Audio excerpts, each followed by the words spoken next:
So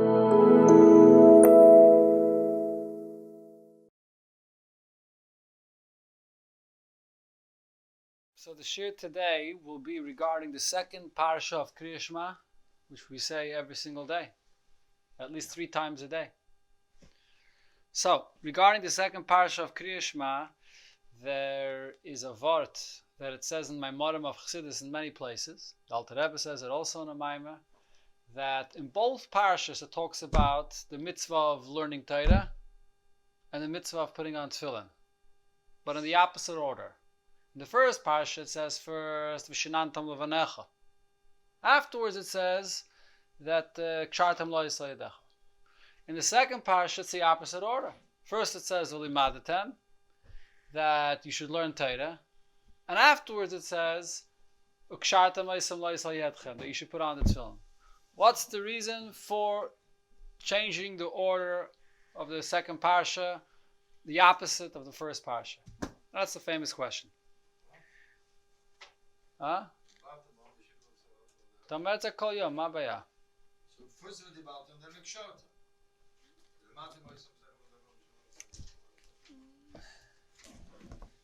Again, did I say something wrong? I think I did say. Well, look. The way you said it. Yeah, could be right. The way you said it, it sounded like V'limadatem is before Ukshartam. No, right. V'limadatem is after Ukshartam. Yeah. That was the mistake that I made. Sorry. Of course. The V'limadatem comes after Ukshartam. Again, in the first parasha of Kriya Shema, the Torah writes first V'shinantam and then Ukeshartam. In the second parasha of Shema, it first says Ukeshartam and then V'limadatem. What's the reason for this difference? So one of the answers that the Maimorim say is, we know the famous Gemara at the end of the first Perek of Kiddushin, where the Gemara discusses what's greater. Learning Torah is greater, or doing Mitzvos is greater? Talmud Gadol or Maisa Gadol? The conclusion of the Gemara is Talmud Gadol. Learning Torah is greater. Gadol Talmud Shemei V'Ladei Maisa. Right? But the conclusion is that Talmud is greater. But the Alter Rebbe in many places says, it's quoted at least in many places, that La'asad Lavai it'll change. La'asad Lavai Maisa will be greater than Talmud. And what's one of the places where you see this idea? That La'asad Lavai Maisa, the action, Mitzvos, will be greater than learning Torah. Right here, that's the reason why the Torah changes the order. In the first parsha, the Torah is talking about the order, the way it is Bizman Hazeh. That learning Torah comes before putting on tefillin. That's the normal seder. Most of a person's day, when he has time, should be occupied learning Torah. It has an advantage over doing a mitzvah. In the second parsha, it's talking about la'asad lavai. La'asad lavai, then ukeshartem comes before lamadatem, because then maisa will be gadol, maisa will be the greatest thing. That's what it says in a few places in Chassidus. So the question that somebody asked the Rebbe in a letter is as follows. Someone asked the Rebbe a question based on a Gemara in Brachos. There's a very famous Gemara in Brachos that you probably heard of, also regarding the second parsha of Shema. There's another difference between the first and the second parsha of Shema. What is that? In the first parsha of Shema, it says that you love the Eibishter, you learn Torah, you do mitzvahs, and that's it. Comes in the second parsha of Shema, the Torah describes, I'll give you rain, then you have to gather in all the grain from the field, you have to work for a living. In the first parsha of Shema, it doesn't mention anything about working for a living. It seems like the Eibishter will provide for you everything and you won't have to work. So the Gemara says, what's the difference? In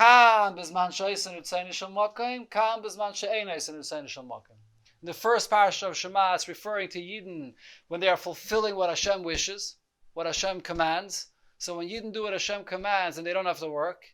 In the second parsha, it's talking about when a Yid is not doing what Hashem wants. So then a Yid has to work. You have to work.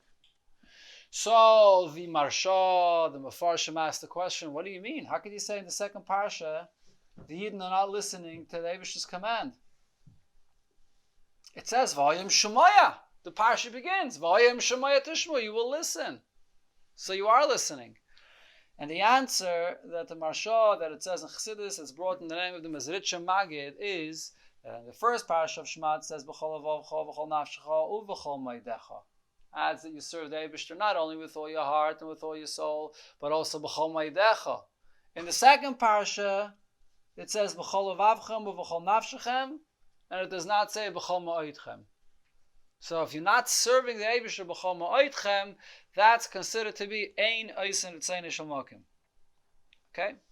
So the question is, there seems to be some kind of a contradiction here. On one hand, we're saying there's a second parsha of Shema is talking about la'asad lavai. It's talking about a time period when Moshiach comes, when Maisa will be gadol. And therefore it says Akshartim first. On the other hand, it says Befedish in the Gemara and Brachas that the second parsha is talking about Yidden that are ein oisen etzayin shalmakim, that are not fulfilling Hashem's desire. So what's going on over here? Is the second parsha of Shema on a higher level than the first parsha, or is it on a lower level? That's the question that the Rebbe was asked. So the Rebbe answers here in the letter, and the Rebbe says a tremendous chiddush. Yesh l'faresh, you can answer as follows. Shahare gam la'asad lavoi, even in the future after Mashiach comes, yiyu kama sugim. There will be different categories amongst people. Not everybody is going to be on exactly the same level. And the Rebbe quotes the Lashon that it says, Migidoilam vat ktanim. There will be people that are going to be considered Gedolim on a high level, and there will be ktanim. There'll be simple folk, people on a low level. And the Rebbe brings an expression that it says in the Pasuk, V'hanar ben meya shana yamus. A nar, a lad, at the age of 100 years old, will pass away. Which means that even at the age of 100, he'll be as fresh as a young lad, but he'll pass away. So you see that even la'asad lavai, there is a concept of a person passing away from this world. So the Rebbe says, so you see that even la'asad lavai, there's going to be various levels of connecting to Hashem, people on different levels. Then the Rebbe adds, Af sheb'chlalos, even though generally speaking, Oz, then, Haseder, the general order of things will be, Yachid Yichudim al Yainim, everybody will just be busy unifying Hashem in the greatest ways. Yichudim al Yainim Yaiser, higher and higher levels, Lahamshich, Eiris al Yainim, Yaisim Atzilis, drawing down great revelations of Hashem, even higher than Atzilis, Kemavur Begeres HaKadosh L'Rabbeinu Azaken Seif Simachavav, which we finished learning not long ago, where the Alter Rebbe explains that la'asad lavai, everything will just be aliyas and kedusha, and you won't have to deal with any of the impurity that exists in the world. But at the same time, the Rebbe says, Yiyu Kama Sugim. There will be different categories amongst Klal Yisrael. So what the Rebbe seems to be answering is that it's not a contradiction to say that the second parsha of Shema is talking about a level of ein oisen etzayin shalmakim. A person is not fulfilling the will of Hashem. And it's also talking about after Mashiach comes. Because even after Mashiach comes, it's possible to have a situation where a person is not on the level of oisen etzayin shalmakim. There's no Yitzhak. Even without there being a Yetzer Hara, the Rebbe seems to be implying there's still a concept of ein oisen etzayin shalmakim la'asad lavai. This is still here. I'm reading to you what it says in the Rebbe's letter. Okay, this is what it says in the Rebbe's letter. Now let's understand what's going on over here. So l'chayda, if you take a look here into the actual parsha of Shema, if you say the second parsha of Shema every single day, if you focus and listen to the words that you're saying every single day, the second parsha of Shema is telling you the story of Golus and Geula. That's what it is. That's the theme of the parsha. You start the parsha saying, Oyam Shemaya, that Yidden will be listening to Hashem, they'll serve the Eibishter b'chol avavchem b'chol nafshchem, and the Eibishter will provide rain, and you will have food, and so on. And then the parsha goes on to say, now be careful what's going to happen. What could happen? Yishomru lechem pen yifta levavchem. Your heart will stray. And then v'sartem, v'avatem alekim acherim v'shtachavisam lem, you'll serve avodah zarah, and then Hashem will be angry at you, and Hashem will then v'avatem acherim al aretz, you'll be expelled from the land. That's referring to Golus, right? And then what does it say? You should place my words upon your heart. You should pay attention to my commands, which is basically referring to tshuva. that the Yidden are going to do tshuva, and then ksharta ma'isam lo'isal yetchem, she'll lay the tefillin on your hands and your head, v'lamanata ma'isam es b'neichem, and then you learn Torah, so then Yidden will do tshuva. And then what happens when Yidden do tshuva? Mashiach comes. Yidden are redeemed from Golus. So the parsha, in a very simple sense, is talking about the story of Golus and then Geula. If that's the case, so then this contradiction that the Rebbe has asked here in the letter, that on one hand it seems like the parsha is talking about a situation of Einais and Ritzeinu Shel Makom, that Yidden are not fulfilling what Hashem desires. On the other hand, the parsha is talking about when Mashiach comes, when you have Maisa Gadol. What's the question? Look in the parsha. There is the words of the parsha where it talks about Hishamru Lachem, starting from Hishamru Lachem until the pasuk V'samtem. Those two psukim are talking about the Yidden in Golus, and then from V'samtem it's talking about Yidden when they do tshuva, and Mashiach comes, and then the Yidden will do mitzvahs and Ma'aseh Gadol if Mashiach comes. So what's the problem? What is the big stira that the Rebbe is being asked? And the Rebbe is saying a incredible chiddush l'chayra, based on this question that he was asked, that even la'asad lavai, it's possible for there to be a matzav of ein oisen etzayin shel makim. Not so simple, right? To say such a thing, right? L'chayra saf. What's the hesber and what the Rebbe is saying?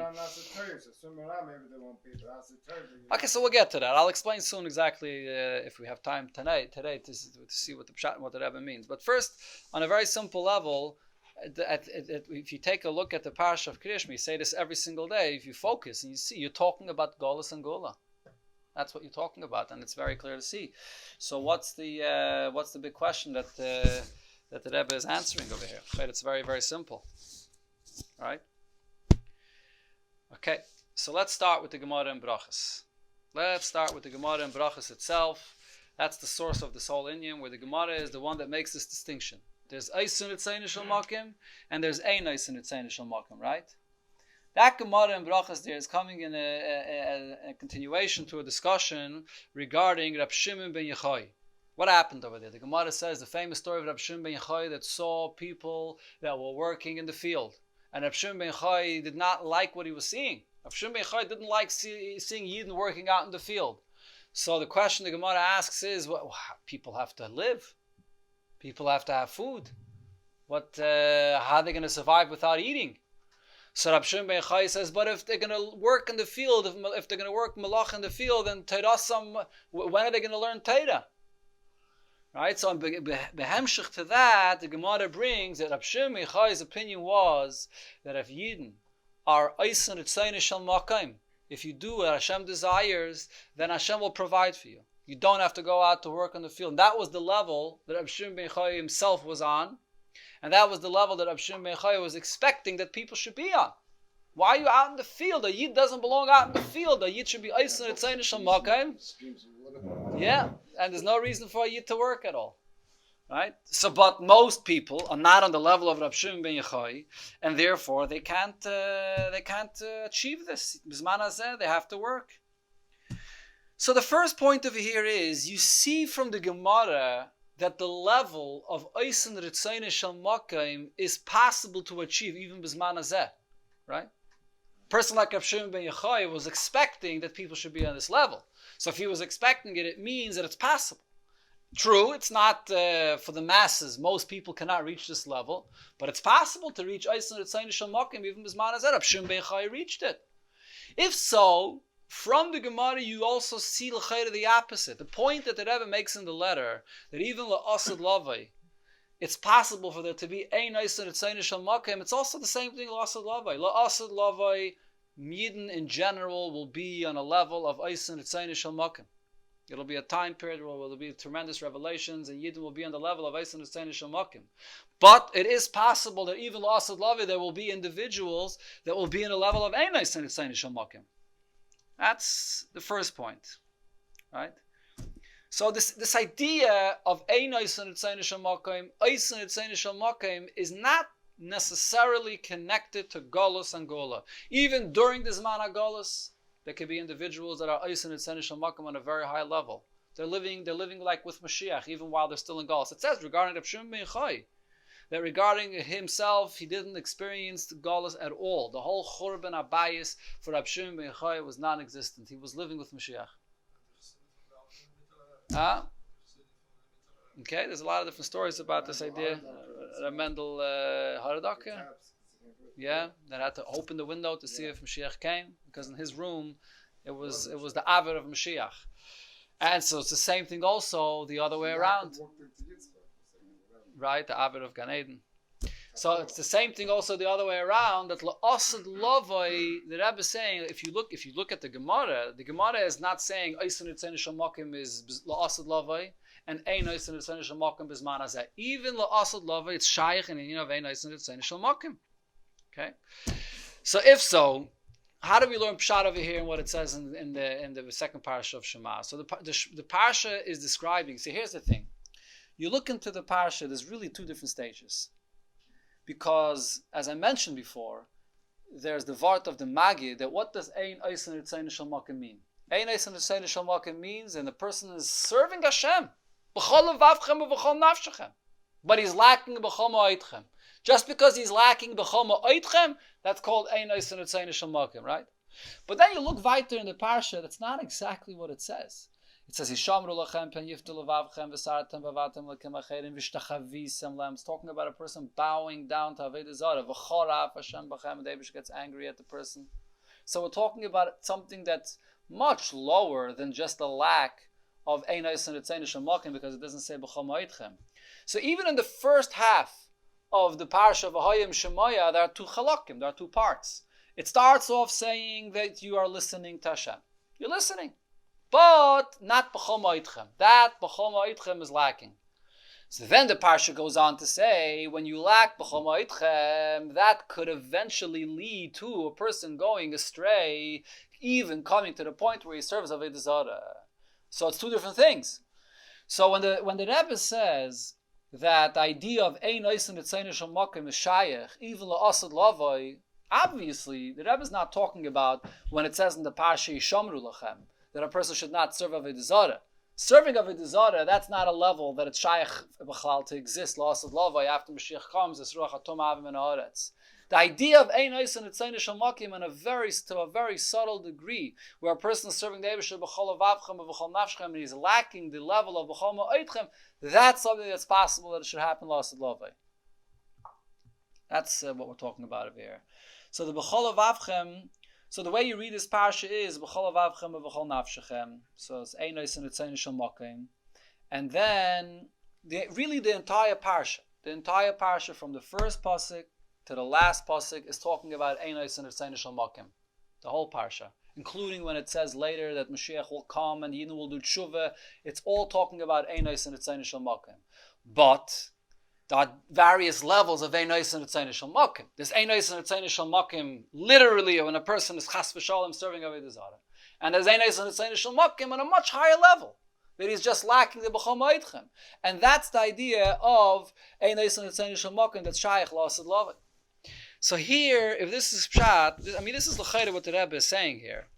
So from this, l'chayda comes out another beautiful vart from this parsha. Because what do we see from here? The Yidden have to do tshuva in order for Mashiach to come. That's basically what the pasuk is saying. V'chorav Hashem b'chem, the Eibush is angry at you, he expels you from the land. But then what happens? V'samtem es devarei el levavchem v'al nafshechem, and you place your words upon your heart, which means the Yidden are doing tshuva. What level of tshuva is demanded in order for Mashiach to come? What level of tshuva? So how did this whole thing begin? What was the source? What was the shaydish that brought Yidden that they should be over the Avodah Zarah? There's the famous Maimon Chazal that's quoted in Chassidus. A Yid is not, chas v'shalom, end up buying down to Avodah Zarah overnight, just out of the blue. The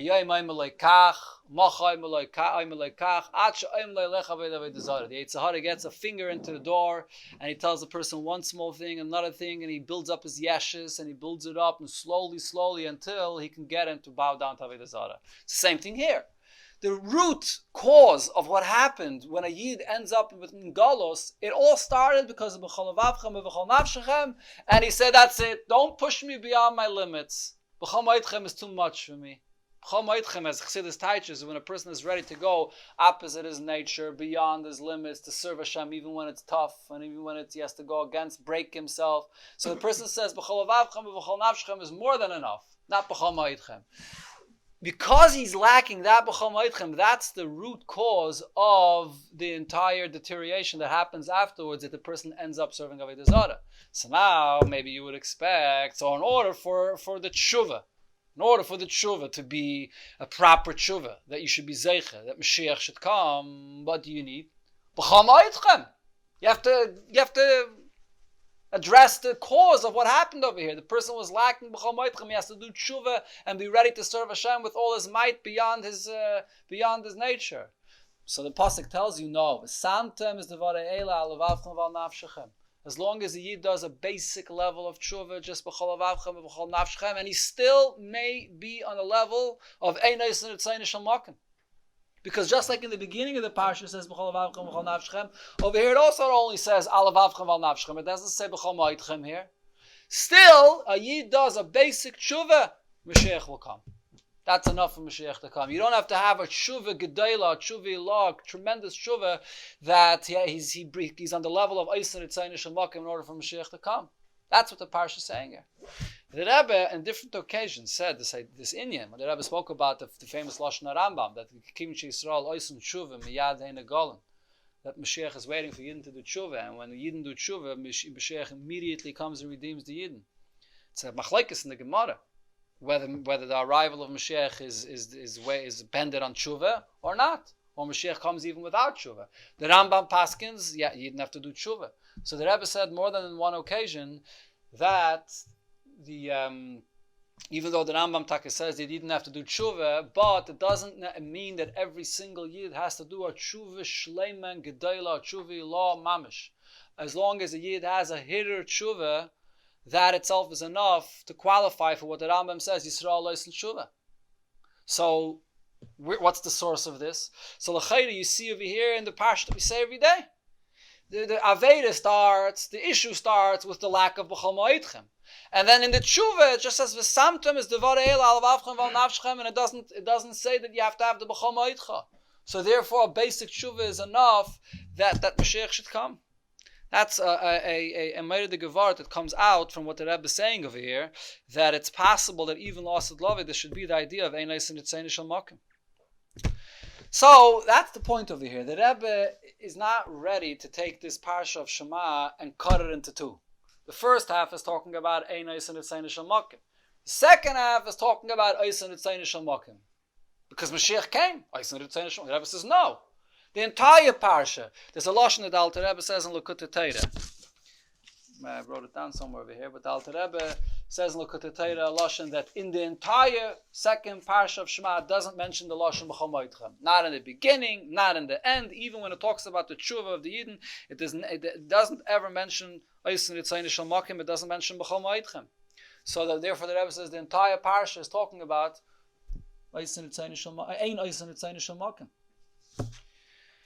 Okay, that's one akud over here. But then there is still another question over here. That is that what time period are we talking about over here? When it says in the pasuk, ukeshartem and then v'limadatem. And Chassidus teaches that the reason why it says ukeshartem first is because then Maisa will be Godel. What time period is this talking about when Maisa will be Godel? There's many different kufas, lasted lavai. So when exactly will that change? As soon as Mashiach arrives, this concept of Maisa Gadol will be the new standard. Maisa Gadol and not Talmud Gadol like Bisman Hazeh. Huh? Even now, Bisman HaGolus. There is a concept, there is an idea, there is a similar idea, even Bisman HaGolus today also, with Alter Rebbe says, that even today, but the idea of Maisa Gadol that will be revealed is the only la'asad lavai. So there's a sikha where the Rebbe says a very interesting hezber to this concept of Maisa Gadol la'asad lavai. The Rebbe writes, what's the reason why lost love will be Maisa Gadol? The Gemara says, Gadol Talmud Shemei V'Ledei Maisa. If you want to know how and what to do, you have to learn first. If you don't learn, you don't know. So that's why Talmud is greater. And once you learn and you know, so you'll do also. So it's going to change Lasad Lavai.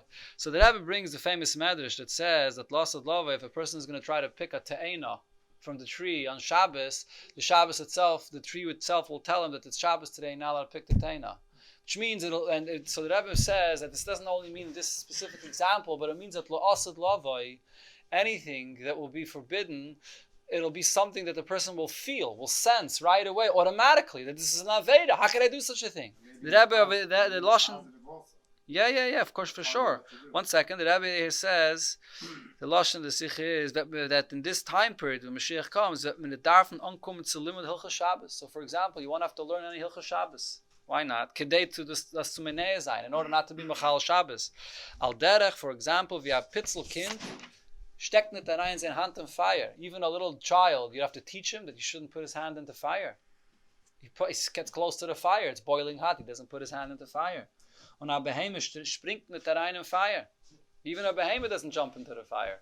So when Mashiach comes, the reason why Maisa will be Gadol is because there'll be no reason to the limud will not be necessary. Like Bisman Hazeh, there will be an union of limud on a different level.